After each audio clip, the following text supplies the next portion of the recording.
भोंदूबाबा अशोक खरातचं 1500 कोटींचं साम्राज्य, 52 सातबारे, शेकडो एकर जमीन.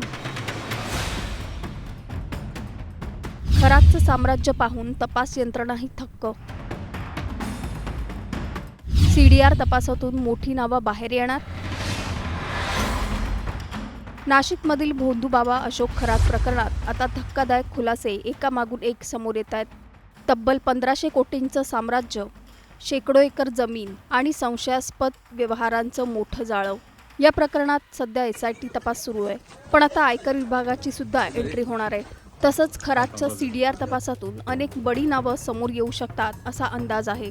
या भोंदूबाबा अशोक खरातचं साम्राज्य नेमकं किती मोठं आहे आणि या तपासातून अजून काय बाहेर येणार, कुणाची नावं समोर येणार, याचा सविस्तर आढावा या व्हिडिओच्या माध्यमातून आपण घेणार आहोत.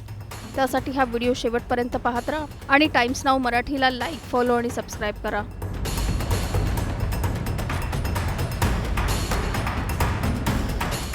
स्वतःला कॅप्टन म्हणवणारा भोंदूबाबा अशोक खरात आता तपास यंत्रणांच्या रडारवर आहे. लैंगिक शोषणाच्या गंभीर आरोपांसोबत आता त्याच्या आर्थिक साम्राज्यांवरही मोठं प्रश्नचिन्ह निर्माण झालंय. समोर आलेल्या माहितीनुसार खरातच्या नावावर आणि त्याच्या कुटुंबियांच्या नावावर जवळपास 1500 कोटींची संपत्ती असल्याचा संशय व्यक्त केला जातोय.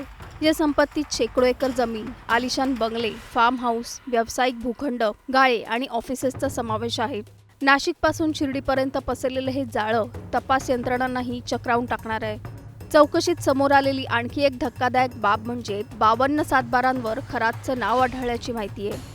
यातील अनेक सातबारे सामायिक असून काहींमध्ये बांधकाम कंपन्या आणि अधिकाऱ्यांच्या नातेवाईकांचीही नावं असल्याची चर्चा आहे. जमीन व्यवहारात एजंट्सचं मोठं नेटवर्क वापरलं गेल्याचा संशय व्यक्त केला जातोय आणि याच प्रकरणात एका एजंटला ताब्यातही घेतल्याची माहिती आहे. लैंगिक अत्याचार प्रकरणात एसआयटीकडून अशोक खरातची कसून चौकशी सुरू आहे. या चौकशीतून नाशिक शहर, पाथर्डी फाटा, गवळाणे, सिन्नर, शिर्डी, वावी या भागात मोठ्या प्रमाणात मालमत्ता असल्याची माहिती समोर आली आहे. विशेष म्हणजे ही संपत्ती थेट खरातच्या नावावर नसून त्याची पत्नी, मुलगी, नातेवाईक आणि विश्वासू सहकाऱ्यांच्या नावावर असल्याचं समोर आलंय. अशोक खरात प्रकरणाची व्याप्ती दिवसेंदिवस वाढत चालली आहे. त्यामुळे या प्रकरणाचं गांभीर्य लक्षात घेता आता आयकर विभागही सक्रिय झालाय. खरातचे बँक व्यवहार, रोख रकमेची हालचाल, इन्कम टॅक्स डॉक्युमेंट आणि मोठ्या आर्थिक व्यवहारांची सखोल चौकशी केली जाणार आहे. यामुळे आता देणगीदार, भागीदार आणि आर्थिक मदत करणारे तपास यंत्रणांच्या रडारवर आलेत. दरम्यान तपासात आणखी एक धक्कादायक माहिती समोर आली आहे. अशोक खरातचा ऑफिस बॉय नीरज जाधवकडून 40 महिलांचे मोबाईल नंबर पोलिसांना मिळालेत. आता या सर्व नंबरचा सीडीआर तपासला जाणार आहे. या माध्यमातून बड्या भक्तांच्या आणि संपर्कातील व्यक्तींचा शोध घेतला जाणार आहे.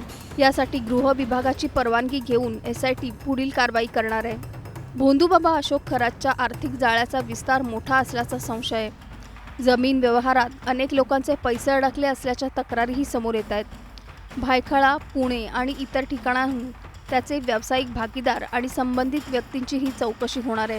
1500 कोटींचं अजस्त्र साम्राज्य, 52 सातबारे, शेकडो एकर जमीन आणि आता सीडीआर तपासातून समोर येऊ शकणारी मोठी नावं. अशोक खरात प्रकरण दिवसेंदिवस अधिक गुंतागुंतीचं आणि धक्कादायक होत चाललंय. पण या सगळ्यात मोठा प्रश्न अजूनही कायम आहे. हे साम्राज्य खरंच एकट्या खरातचं आहे का, की यामागे अजून मोठं नेटवर्क लपलंय? जमीन व्यवहारांमध्ये कोण कोण सहभागी होतं हे पाहणं आता महत्त्वाचं ठरणार आहे. Bureau report, times now Marathi.